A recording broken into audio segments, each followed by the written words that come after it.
आगमन काळातील पहिला रविवार 30 नोव्हेंबर 2025. लूक या शुभवर्तमानातून घेतलेले वाचन. येशूने आपल्या शिष्यांना म्हटले, आकाशात सूर्य, चंद्र व तारे ह्यात चिन्हे घडून येतील आणि पृथ्वीवर समुद्र व लाटा ह्यांच्या गरजनेने राष्ट्रे घाबरी होऊन पेचात पडतील. भयाने व जगावर कोसळणाऱ्या अरिष्टांची धास्ती घेतल्यामुळे माणसे मरणोन्मुख होतील. आकाशातील बळे डळमळीतील आणि काळी मनुष्याचा पुत्र पराक्रमाने व मोठ्या वैभवाने मेघात येताना लोकांच्या दृष्टीस पडेल. ह्या गोष्टीस आरंभ होऊ लागेल तेव्हा सरळ उभे राहा आणि आपले डोकी वर करा, कारण तुमचा मुक्ती समय जवळ आला आहे. तुम्ही सांभाळा, नाहीतर कदाचित अधिशीपणा, दारूबाजी व संसाराच्या चिंता ह्यांनी तुमची अंतःकरणे भारावून जाऊन तो दिवस तुम्हावर पाशाप्रमाणे अकस्मात येईल, कारण तो अवघ्या पृथ्वीच्या पाठीवर राहणाऱ्या सर्व लोकांवर त्याचप्रमाणे येईल. तुम्ही तर होणाऱ्या ह्या सर्व गोष्टी चुकवावयास व मनुष्याच्या पुत्रासमोर उभे राहावयास समर्थ व्हावे म्हणून सर्व प्रसंगी प्रार्थना करीत जागृत राहा. चिंतन. आजपासून आपण आगमन काळाला सुरुवात करीत आहोत. ह्या काळात आपण 2 प्रकारे येशूच्या येण्याची तयारी करीत असतो.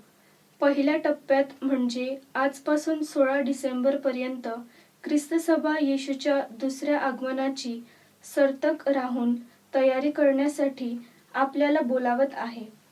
तर दुसऱ्या टप्प्यात म्हणजे 17 डिसेंबर ते 25 डिसेंबर पर्यंत येशूच्या पहिल्या येण्याची म्हणजे तो देहरूप घेऊन मानव म्हणून जन्माला आला त्या ख्रिस्त जन्माची तयारी करण्यासाठी बोलावते.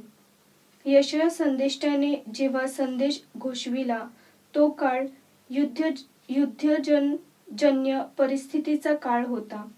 यशाया आपल्या संदेशात 2 विरोधी प्रतिमा सादर करतो. येरुशलेम हे शांतीचं तर राष्ट्र हे युद्धाचं प्रतीक वापरलं आहे.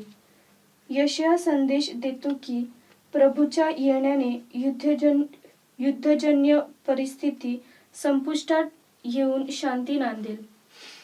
आजच्या दुसऱ्या वाचनात संत पौल रोमकरास लिहिलेल्या पत्रात लोकांना आवाहन करीत आहे की त्यांनी प्रभू जो पुन्हा येणार आहे त्याच्या आगमनासाठी सज्ज असावे. त्यांनी अंधारात न राहता प्रकाशात चालावे, म्हणून तुम्हीही सिद्ध असा. आजच्या शुभवर्तमानातील हे शब्द आमच्या प्रभूच्या परत येण्यासंबंधी आहेत. तो येणार आहे, पण केव्हा येणार ते कोणालाही माहीत नाही.